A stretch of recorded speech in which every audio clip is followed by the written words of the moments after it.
Is Flavio around? I'm here. Hello. Yeah. Okay. So would you take over here? Okay. Thank you. Okay. Thank you. So hello to everyone attending the symposium. I'm Flavio Ruffinatto from the University of Turin. And today I'm going to take you from some examples of wood identifications performed on different types of objects in order to discuss how the type of object, its conservation status, and the context of the investigation can influence the approach to this type of analysis and also the insights that we can retrieve depending on the type of object. So let's start from the definition of wood identification. Wood identification is defined as the process of determining the taxon of a given piece of wood. And in Italy, we have a standard which defines the guideline for conservation, restoration, and maintenance of wooden artifacts belonging to the cultural heritage. And this standard recognizes wood identification as a fundamental step in the diagnostic process on a wooden cultural heritage object, as it states that identifying the timber used in an artifact belonging to the cultural heritage is fundamental information for the study, conservation, and restoration of the object itself. So we know that wood identification in the cultural heritage field can be hindered by several factors, which impact, the impact of which can greatly vary depending on the type of object and also on the identification method that we adopt.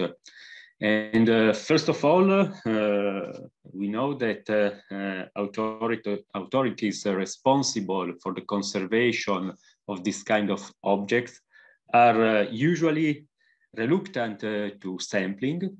And so for sure, the most common limitation when we have to identify wood on a cultural heritage object is determined by sampling, represented by sampling limitations. And this is done, of course, because the main role of these authorities is to preserve the integrity of the object, and therefore typically either sampling is not allowed or it is limited to extremely small samples. Typically the specimen can be 2-3 millimeters per side. And but even when sampling is not allowed, with the appropriate technique, it may be possible to retrieve information that can be useful for identification without doing any damage or without interfering with the object. And we will see some examples. Also, another limitation is represented by wood deterioration, because we know that wood is subject to decay. And of course, depending on the conservation history of the object, it may have undergone different degrees of decay that can interfere with identification. Another problem that we can encounter is the lack of reference material. In fact, usually we have a lot of reference material for the most common species and for the species that give us commercial timber. But in the cultural heritage, we find a lot of lesser known species, that do not provide commercial timbers. And so for these lesser known species, we may have problems to find reference material in order to do our identification. And Last, but not least, the processing techniques that have been adopted on the object can be also a limit in the identification, depending also in this case on the kind of method that we use for identification. And speaking of identification techniques, as of now, we can say that wood anatomy is by far the most common identification method adopted in the field of cultural heritage. In fact, although there are other techniques which are very promising, their application on wood identification is more recent in general, and especially in the field of cultural heritage. And most of these other alternative techniques are more hindered by the limitation that I've just exposed. And the wood anatomical method is based on the premise that the cellular structure of wood varies between families, genera, and sometimes species. Therefore, a piece of wood can be investigated at the macroscopic and microscopic levels to obtain information about the taxon it belongs to.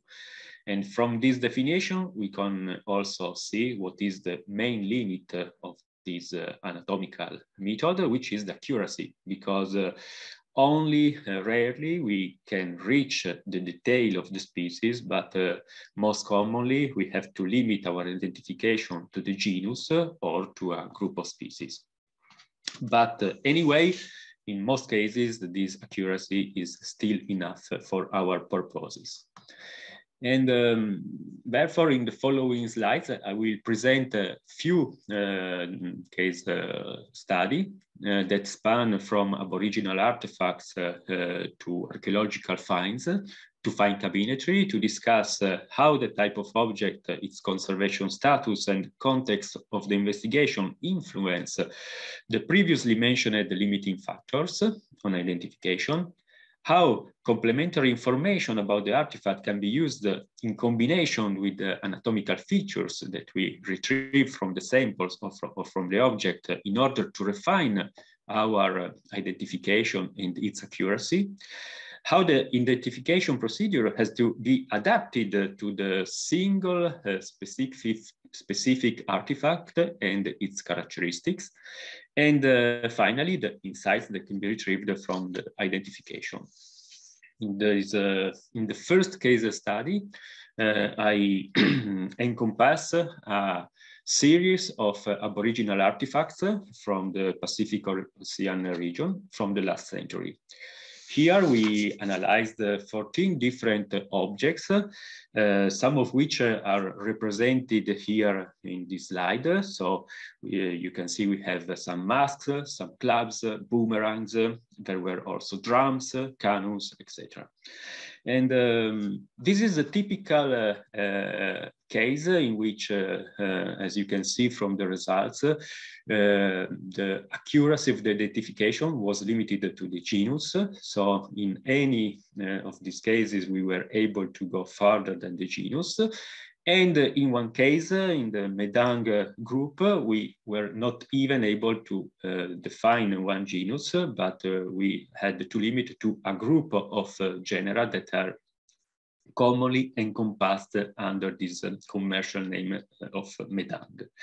And for two specimens, we were not even able to provide an identification, even if we could observe all the characters without any problems. So in this case, we don't, the limit was not the sampling, because the samples were small, but they had all the characters and features that were needed for identification. But the problem is that we could not find any match in the literature. And so we could not identify them.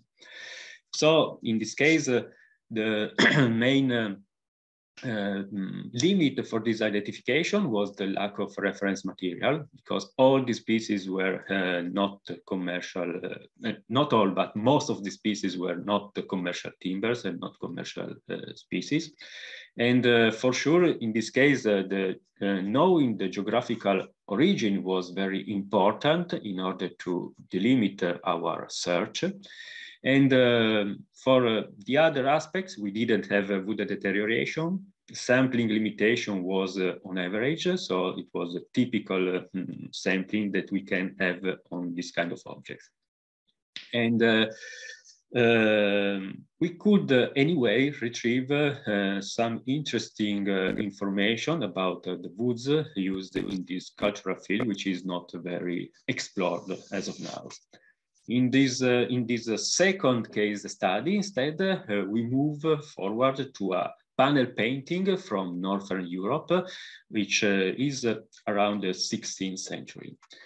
In this case, our identification was Pinus, and more in detail, the group of the red pines.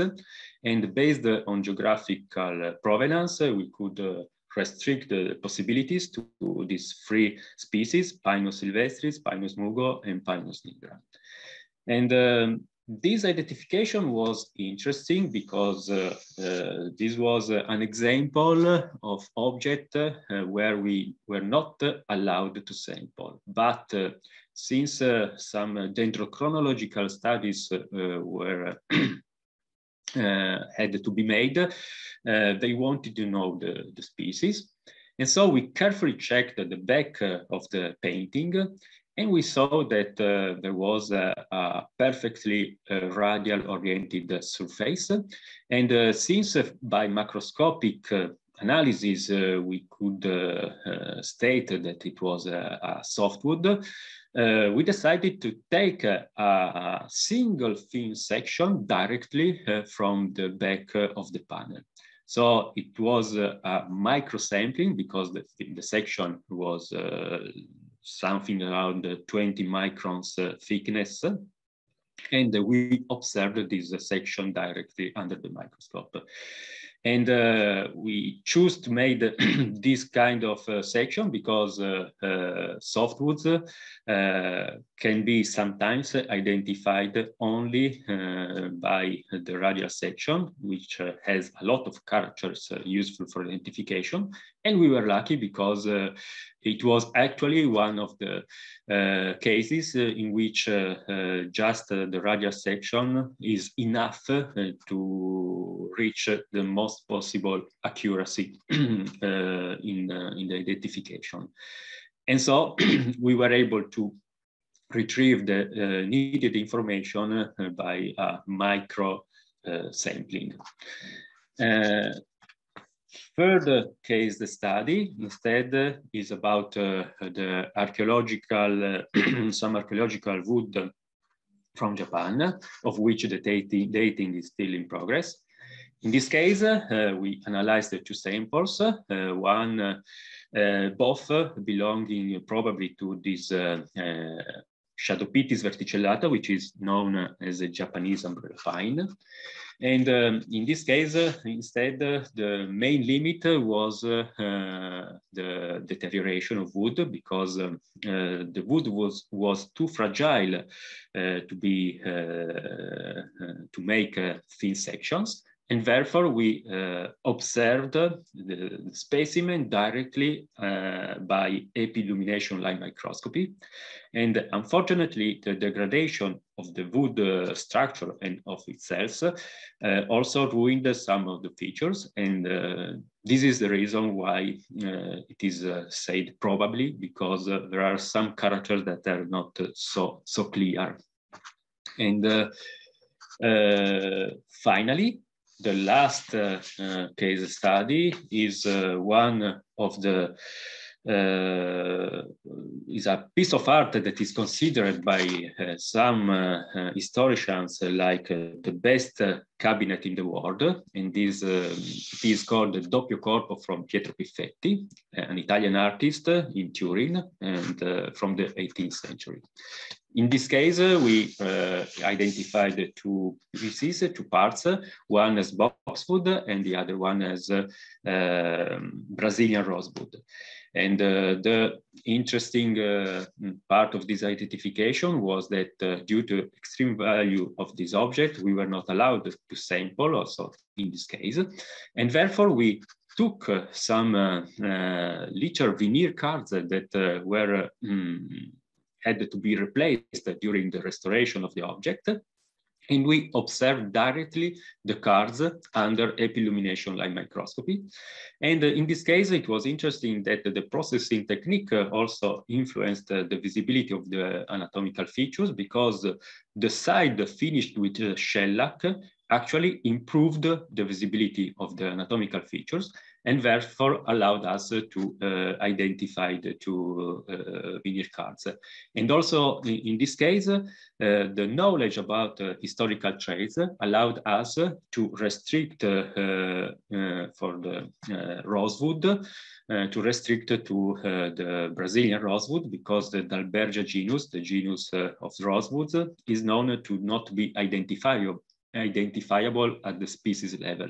And therefore our identification was made also using the knowledge, historical knowledge about historical traits. And so thank you very much for your attention. Thank you, Flavio.